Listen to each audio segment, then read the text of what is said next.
Welcome back to Pride. In today's video, we're going to be trying to get this Toro Snowblower started. We got an engine that won't start. This will be in the won't start section. I just picked this up for free. Engine turns over, no problem, but it wouldn't start. So we're going to clean out that carburetor and see what we could figure out. Try to get this running. It seems like it's in pretty good shape. This is the Toro CCR Power Light. 3.25 horsepower, 16-inch wide, and it also has an electric start feature. So we'll see what we can do. I'm pretty sure we could get this started in under 15-20 minutes. Alright, so the first thing we're going to want to do is tilt our snow blower up. We're going to have to remove these two bolts right here.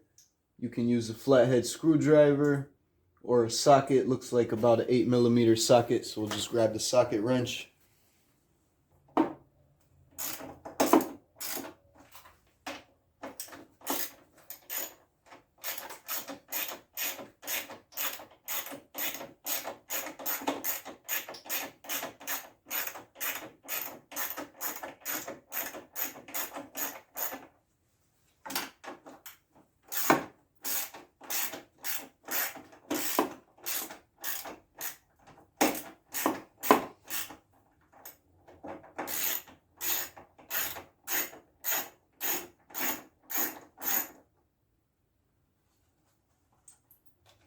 We'll just put these two screws to the side. Make sure to keep the washer on the end of them.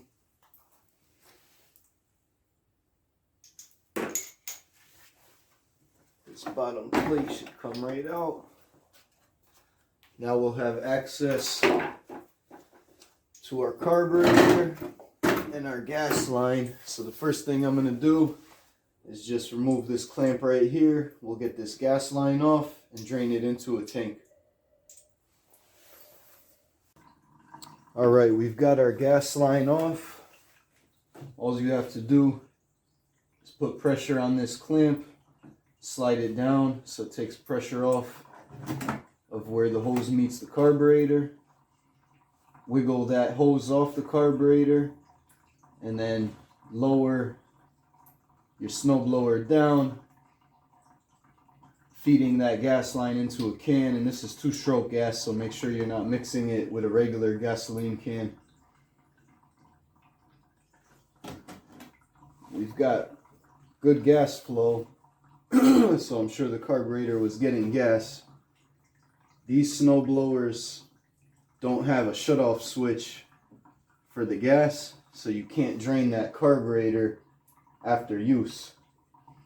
I'm guessing that's what's causing the problem. It's probably what gummed up our carburetor. Carburetor probably needs to be cleaned out. So we'll just get all this gas drained from our snowblower, and then we'll be able to take apart that carburetor and see what it looks like inside. Alright, so we've got our bowl off. It's just that 13mm screw to take off the bowl. And this is our only jet on this carburetor. It's just a main jet. So we're going to clean this out. This is definitely gunked up. We'll clean out this jet, put it back in, clean up the carburetor, and see how it runs if we can get it started. The rest of the carburetor looks pretty good on the bottom end. The float seems to be okay. Gasket looks good. Not too much gunk inside. It's pretty clean. This entire engine looks pretty clean. Doesn't look like it's been used all that much. So I bet you it's just that main jet, because there's no shutoff switch for the gas flow other than your float. So there's constantly going to be gas in the bottom of that bowl. And once you let that gas sit, that's it. It's definitely going to clog up the jets. Or in this case, just the one main jet. So we'll get that cleaned.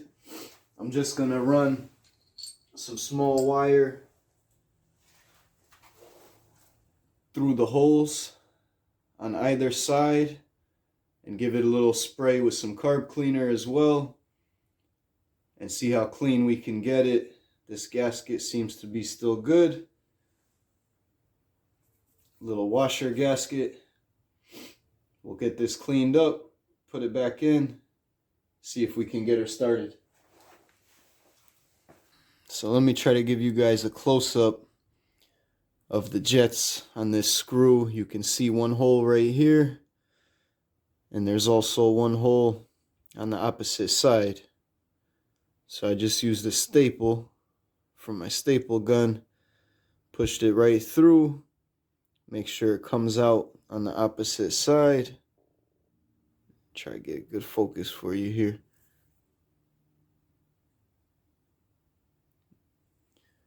Once you get your staple through, or your thumbtack, as long as it's the right size to fit through that hole, you can clear that hole. And then there's another one right down the center. I'm going to spray some carb cleaner right in here, let it sit for a minute, make sure it comes out those side holes. Alright, now we've got all of the holes on our main jet cleaned out. We've got good clearance so that the gas can flow. We'll put this back together and see if we could get her started up. I'm going to put some freshly mixed gas in, see if we start her up. Alright, we got our bowl back on. We tightened down our screw hand tight, and then we gave it just about a quarter turn with the socket wrench. You don't want to over tighten this. Slide your gas line back on.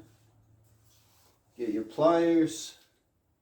We're going to slide our clamp right back down so that we hold our gas line on nice and tight. And it would be good if we can add a shutoff switch for that gas flow. Our fuel filter is right here. If we ever need to replace that, that'll be an easy fix. But if we can do some type of modification to this cover so that we can have access to that gas line, I'm not putting this back on just yet. Just want to take a look. See very little access to anything other than the bottom of our carburetor with this cover on. So it would be nice. This cover is plastic, the top cover is metal. We could easily cut out a little hole so that we can have a shutoff switch right here for the gas flow. That would probably be a very important improvement to make on this model, and it would be an easy fix as well. So that's probably something I'll do in the future, just to make sure we can always run the carb dry before turning off the machine. Let's put it back together. We'll get our cover back on, and then we'll try to fire it up, see what happens. Alright, we just put a drop of fuel in the tank. Let's prime it, turn it to the on position.